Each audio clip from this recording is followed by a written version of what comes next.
So in case y'all missed it, Colorado just passed a law that requires their public schools to teach Black history as part of their students' essential education. By the 28-29 school year, it will be mandatory by law for them to have a Black history curriculum in K through 12 classes. Local school districts will not have the option whether or not to implement the legislation. Colorado wants to ensure that students of all backgrounds have a more complete education, highlighting the innovations, challenges, and leadership of Black Americans. Y'all heard that Colorado just passed a law that made it essential to teach Black history as a part of their essential education? Oh my God, in 2028, I believe it's going to be a mandatory law for them to add Black history to their curriculum. Local school districts have the opportunity to add it if they want to, but basically public schools in Colorado have to add Black history to the curriculum.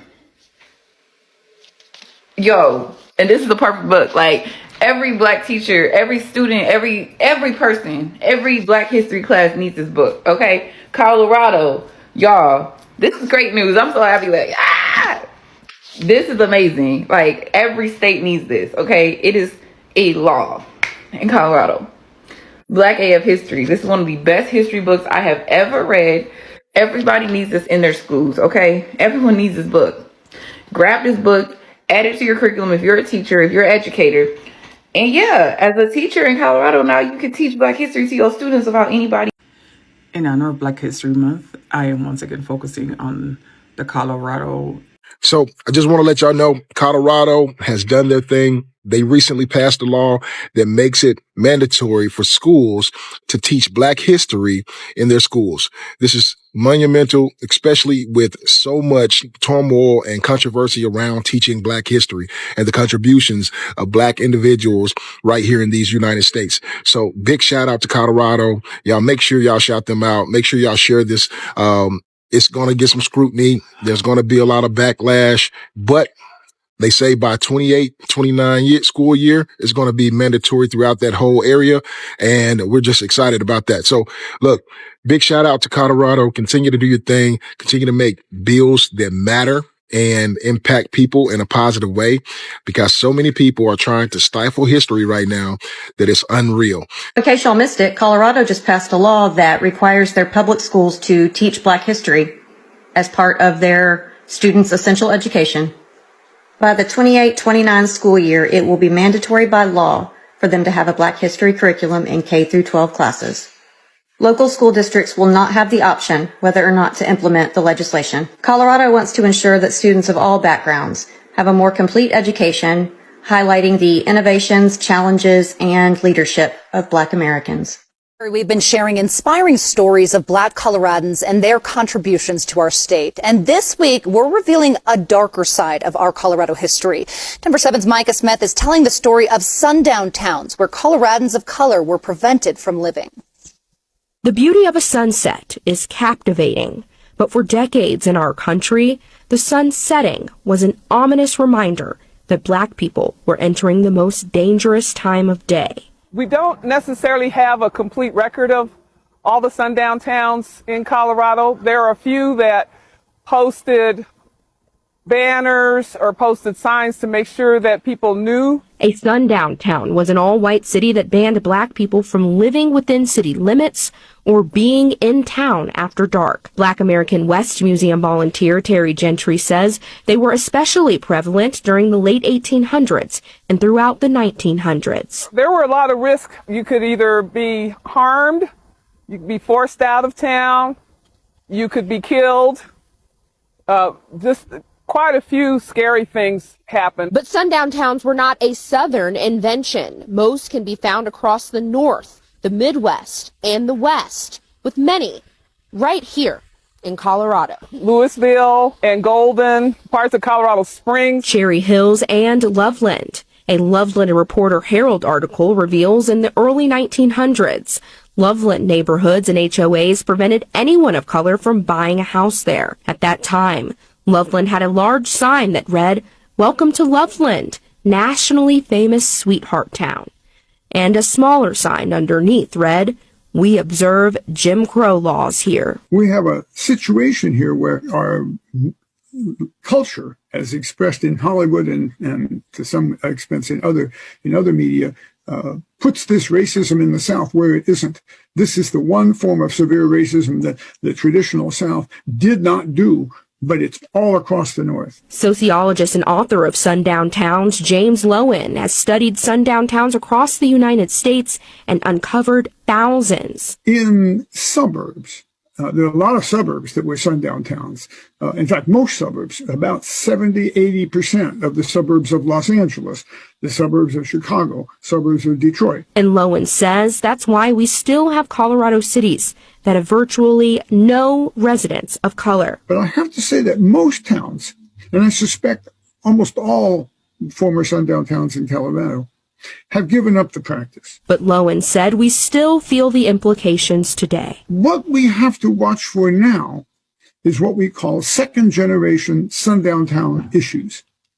And that's, for example, an overwhelmingly white police force, overwhelmingly white teaching staff that doesn't have much of an interracial curriculum to teach either. Lowen says there's hope for sundown towns, but communities must step into the light and acknowledge their dark histories.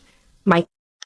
Good news. I wanted to share some good news. So Colorado has enacted a law requiring the state to develop and implement Black history education standards in public schools. Yay! That means by the 28-29 school year, Colorado public schools will be mandated to incorporate a Black history curriculum into their curriculum for all students. A win for Colorado. Okay, so this is House Bill 25-1149, and it was signed into law by Governor Polis, and it mandates the development of Black historical and cultural studies standards for K through 12 education. So amidst all the shit, we have a win. Yay for Colorado. Yes. Every year, I post a video like this from AMEC, the annual medical education conference, where Black and brown pre-med and medical students gather to connect, learn, and build the future of medicine. And every year, without fail, the racist comments roll in. Lower standards, drug dealers, affirmative action. Are they even qualified? Comments proving that when excellence doesn't look like what you're used to, you assume it's a mistake. So let's talk about it. My name's Dr. Joel, the Medical Mythbuster, and let's talk about representation in medicine. First thing I should start with is that every doctor, no matter where they go to medical school, has to take the same Step 1 exam, Step 2 exam, and eventually their board exams. Quality is not lowered for any doctor, and if you made that assumption based on someone's skin color, then hint, you're racist. It's important to also understand history. In the United States, Black Americans make up 13% of the population, but less than 6% of doctors. And that's intentional. It stretches back to 1910, when a report by Abraham Flexner led to the shutdown of 5 of the 7 medical schools that trained Black physicians at the time. That one report decimated the pipeline of Black physicians,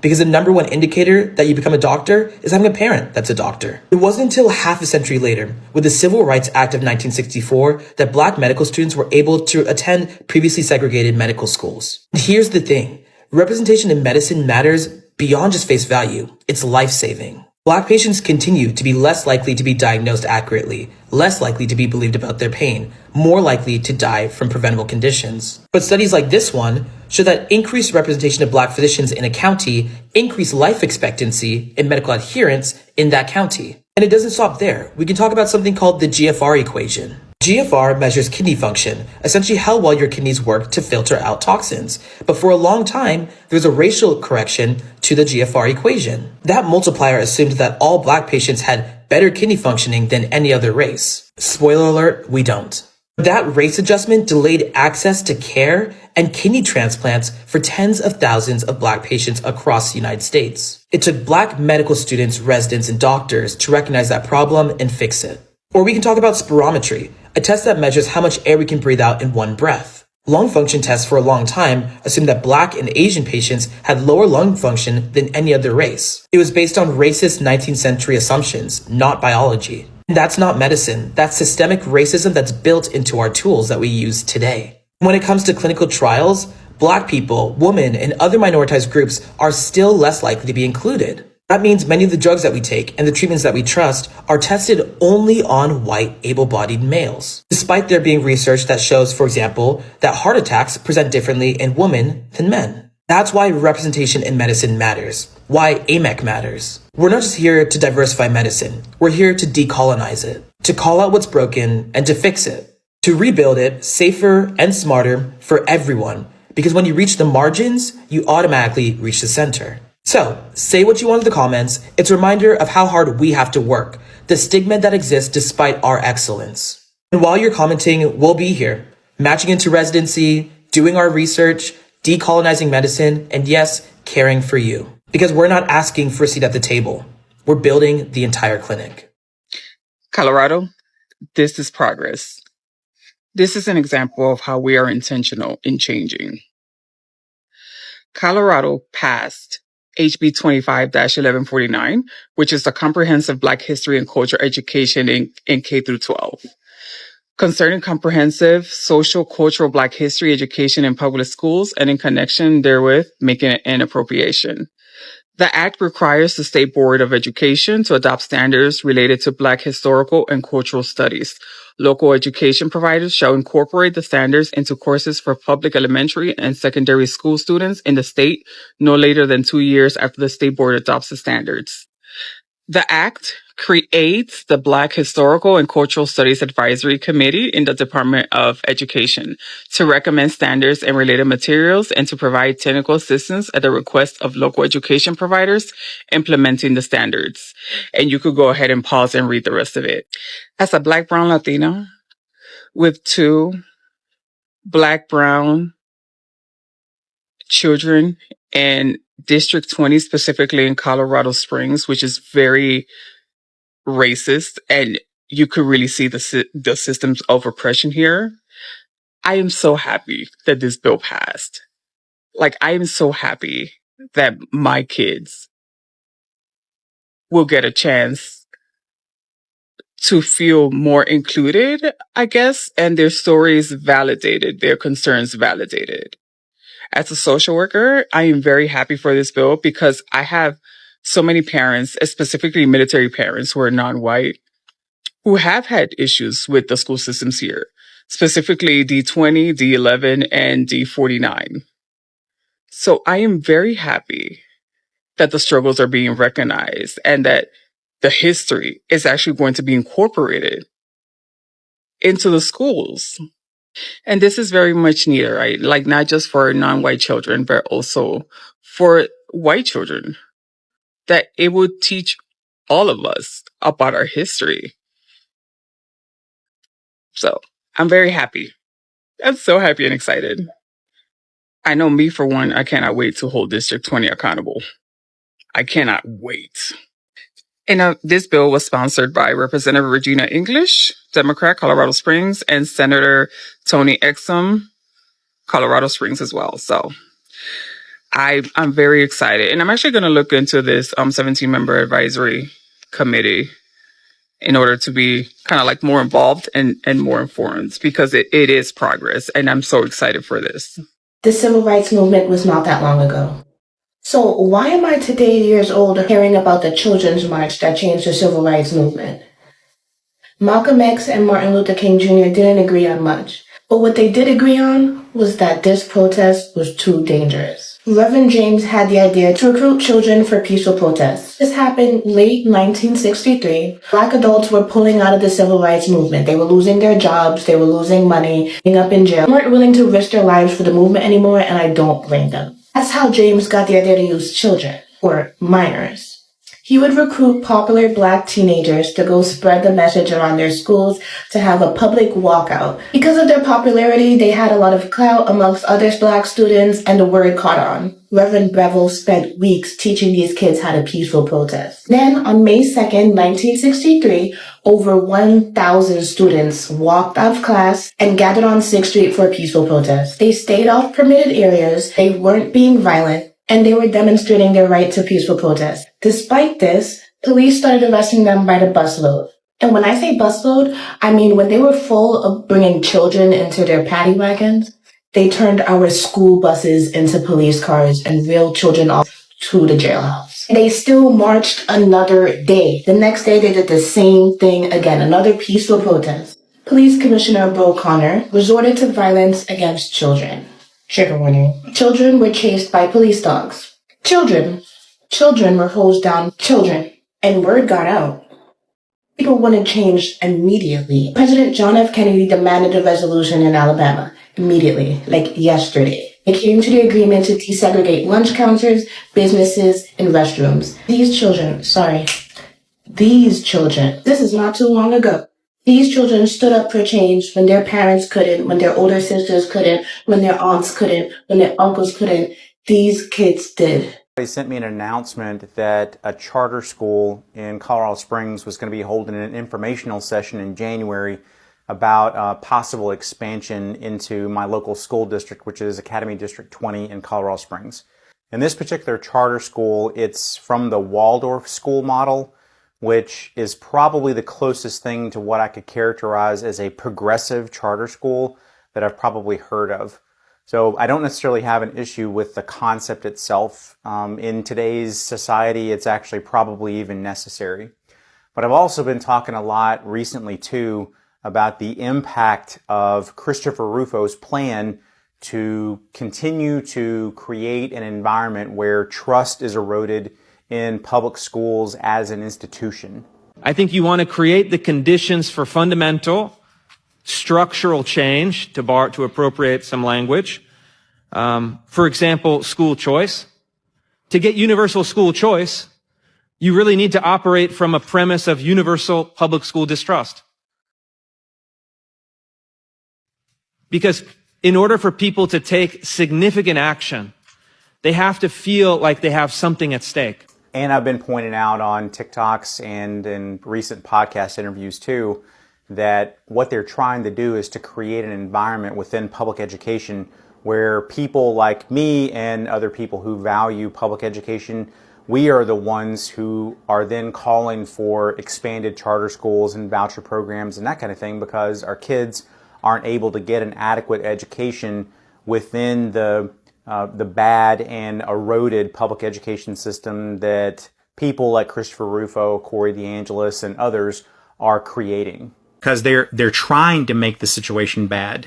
This is the thing too that's also interesting is that these school boards and the actions they're taking, not just in Colorado, but across. I mean, you've seen this across the country. This is happening everywhere, all at the same time, which is also not a coincidence. But they're trying to make the environment bad. So people like me and you, who would normally be huge public education advocates, we will be the ones who are going and telling our elected representatives and our elected officials, I want vouchers because my kids are not getting a good education in my community school. That's what they want. They want me and you to be on their side. Yeah. And the person that sent me the announcement, our conversation back and forth was just really interesting, and it was also very exemplary of what I've been trying to describe and warn people about for a while. And I'm explaining again in kind of an animated way that all of this is just going according to plan. And the comments that they were making is the interesting part and the relevant part for this. Is they're making comments like D20 is the only district that doesn't have any other options for non-conservative Christian families, and how it feels like an impossible situation when you have families that feel like they have to move or go to another district just for their kids to go to school. Now keep in mind, I mean, this is coming from a person that has been fighting against the nonsense that's been going on in our local school district for the last couple of years. So this isn't really criticism of this person either, because I get it, but it's also a really good example of the type of environment that people like Rufo and people like Corey DeAngelis are creating within our school system. The expansion of a charter, whether or not it's necessary, is kind of irrelevant, because I don't necessarily disagree that there need to be other options within my local school district because of the environment that has been created over such a long time. But at the same time, it's also counterproductive because the addition of additional charter schools is only shifting public funds and emphasis away from public community schools and to charter schools that don't have the ability, whether or not the administrators of these charter schools want to, they don't have the ability to service all members of the community. Plus, it's only going to be open and accessible to that segment of the population that have the means to get their kids to that school. Not everybody is going to have ready and accessible transportation options. If the school system doesn't have enough paras or special education teachers to service all of the kids that are there, well then, those kids are going to have their options limited too. So there's a lot of problems with just the fragmentation and segmentation of the public education system in general. So, I completely understand the frustration. I completely understand how it feels and may even be an impossible situation for a lot of parents. But it's also important for us to be aware that this is precisely and exactly the kind of environment that the anti-public education organizations and people are trying to create. Earlier this month, Governor Polis signed a bill that will standardize the education of Black history in Colorado's K-12 public schools. The new legislation will require the Colorado Department of Education to develop a curriculum for students to learn about Black history and culture. It ensures students of all backgrounds learn about the contributions and struggles that Black Americans face in the U.S. According to Education Week, that is, .org, right now, only 12 states mandate that Black history be taught in schools. I don't know how I missed this, but Colorado has adopted a standardized Black history curriculum for K-12. The new curriculum will be standardized across the state, ensuring consistency in what is being taught about Black history. The curriculum will cover African civilizations, the civil rights movement, and contributions of Black Americans to Colorado's history. Many wonder what the purpose is, and it's simple. Colorado wants to offer a fair and accurate account of Black American history, resulting in cross-cultural understanding and rich engagement. The goal is to incorporate these standards by the 2028-2029 school year. Beauty of the curriculum is a more inclusive education and teaching wide-ranging cultural contributions. Colorado's goal is to provide a well-rounded education for all students.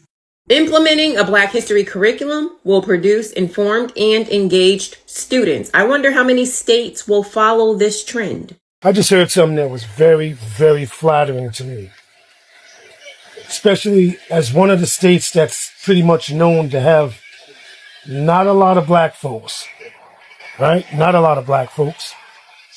But Colorado just passed a law making it mandatory that their public schools teach Black history, real Black history. So I say to Colorado, and I thought Colorado was one of the most racist states. We know now it's either Mississippi or Alabama, one of those states. But okay, big ups to Colorado. Keep moving, man. Keep moving. I appreciate hearing that. Colorado signs a groundbreaking law. I hope that flatters y'all like it flatters me, because I love it. In case y'all missed it, Colorado just passed a law that requires their public schools to teach Black history as part of their students' essential education. By the 28-29 school year, it will be mandatory by law for them to have a Black history curriculum in K-12 classes. Local school districts will not have the option whether or not to implement the legislation. Okay, so boom. So this is a message about why local elections matter and why in particular you need to be paying attention to who on these school boards. Whoever serves on these county school boards control everything from what you could wear to what you can learn. The Francis Howell School Board in Missouri just voted to get rid of Black history classes. And their reasoning was, we was teaching the wrong version. Y'all been doing that. Y'all didn't have to get rid of the whole curriculum to get it right. Y'all could have just revamped the curriculum over summer break. Peep game, if you're teaching the wrong version of Black history, then you're also teaching the wrong version of American history, because American history is Black history. They didn't even tell their community members that this vote was happening until 24 hours before the vote. So the spokesperson for the board said that they would add back the Black history classes and the Black literature classes if somebody basically brought them a curriculum that they were able to approve in the future. And the board's issue with the previous lesson was that they were taught through a social justice lens, and they don't think that schools should be teaching social justice.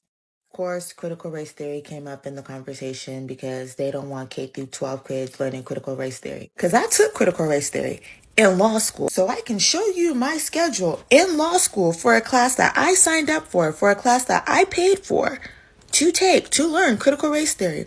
Show me a K through 12 class where critical race theory is being taught. Matter of fact, show me where you took critical race theory to where you know what it is so that you know that it's being taught somewhere. Make sure y'all show up to y'all local elections. Have a day today. The California Reparations Bill, AB 3121, has angered a lot of people, having them saying that reparations to black people would be unfair to working class white people. Respectfully, I wish folks knew just how old these arguments against reparations are and can be traced back to the very first reparations proposal for black people when Lincoln approved Sherman's Special Order Number 15 on January 12, 1865. The plan involved confiscating 400,000 acres of coastal land from the Carolinas to Florida from the rebellious South and redistributing them to former enslaved people in 40-acre tracts. This plan was approved due to the public outcry after the massacre at Ebenezer Creek, which was subsequently erased from the history books. But as we all know, Lincoln was assassinated, and when Vice President Andrew Johnson took over, he repealed Special Order Number 15, offered their land back to the formerly treasonous Confederates, and said of the Freedmen's Bureau that it was unfair to enfranchise one group over another. In other words, repairing the harm done to black people was just unfair to whites. 3 years after the death of George Floyd, it's not just working class whites who were opposed to the reparations bill, but it's other minorities of color that have to get on board in order for black people to get reparations. Perhaps those resistant minorities should learn from the mindset of Colorado Representative Candy Cedabaka, who, when questioned on the matter of reparations, spoke out in favor of it. When Cedabaka said that the funds from the business improvement districts could be redistributed to help black businesses, her comments were taken out of context to say that she was in favor for a whites-only racial tax. And though that's not what Candy Cedabaka meant, consider that slavery is actually a 100% tax on labor, and in America, that was race-based. Consider that Jim Crow was a race-based taxation without representation, and black people's tax dollars were used to fund public amenities that they could not participate in.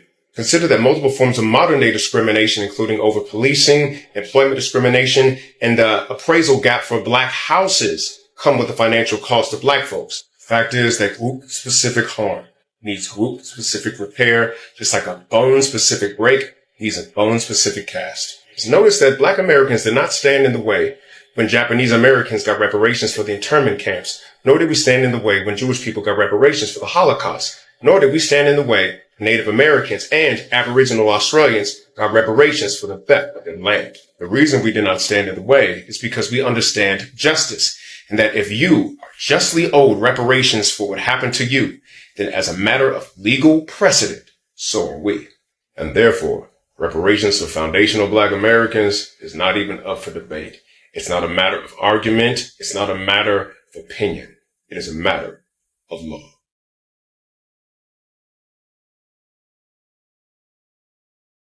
You know, she was the first black American woman to be licensed as a physician in Colorado. Hey, best friends. Come on and let me show you the interesting things that I have found doing my research. Today we'll be talking about Dr. Justina Ford. Dr. Justina Ford, born in 1871, overcame gender and racial barriers to become Denver's first licensed black woman physician. She graduated from Harry Medical College and practiced medicine for 50 years, delivering over 7,000 babies. Dr. Ford overcame discrimination and built a successful Denver practice in gynecology, obstetrics, and pediatrics, and gained recognition from the Colorado Medical Society in 1850, shortly before her passing. Dr. Ford served diverse communities with house calls treating Spanish, American Indian, Chinese, Greek, and Japanese. Her home in Five Points is now the Black American West Museum and Heritage Center. Follow, comment, or do what the interesting things that you know about Dr. Justina Ford. And make sure to check out Cool Corner's new store, 1216zo.etsy.com. Earlier this month, Governor Polis signed a bill that will standardize the education of Black history in Colorado's K-12 public schools. The new legislation will require the Colorado Department of Education to develop a curriculum for students to learn about Black history and culture. It ensures students of all backgrounds learn about the contributions and struggles that Black Americans face in the U.S. According to Education Week, that is .org, right now, only 12 states mandate that Black history be taught in schools.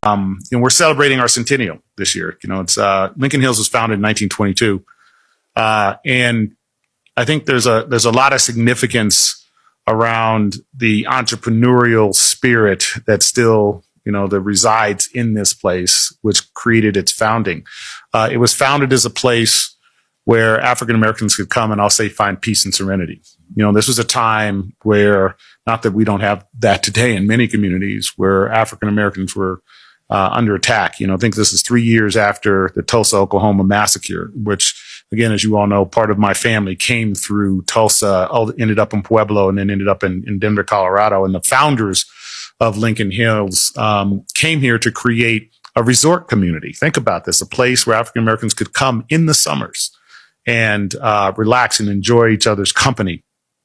And what they did was they created a development corporation. They plotted out 1,700 acres or 1,700 lots where you could actually now buy a lot and build a cabin and bring your families. And of course, there were only 4,000 African Americans in Colorado at the time. So of course they had to go outside. So that's why we had people from, Kansas and Oklahoma, African Americans, Missouri, which you guys have seen the list of some of the original owners here.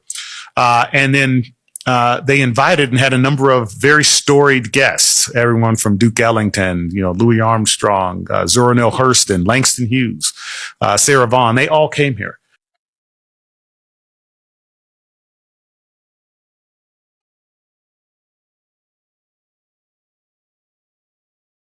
Part 2 on Denver history. I got to do this on Juneteenth. And I got to mention this, man. I can't mention his wife without mentioning him.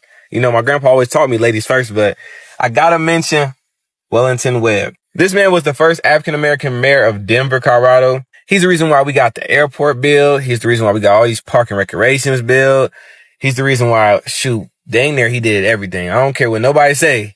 He didn't leave no room for anything else to be improved out here. Like I said before, I can give you a bunch of facts on what he did, but do your research. Anyway, let me show you some pictures of this handsome man here. Boy, he a killer. Stop playing with this man. You see him. I know he was feeling himself back in the day. Look at this man. Oh my God. He's making me laugh. But for y'all that don't know, this man has his name almost on every rec center out here. He has a building name after him. He also has his own library. Not just him, my grandma, and a lot of people that did a lot of things out here in Denver. A lot of Black people have their own library. Blair Caldwell Library out here in Denver. Go check it out. You can see they got a whole museum and everything like that. But these are my beautiful grandparents, and I wanted to find time to give them some flowers. I know I be getting on their nerves. They be getting on mine, whatever. But I love them always and forever. And they deserve some flowers. So, give them some love. If you see them, give them a hug. You already know. Peace. Thank you for watching Great Minds Blacks.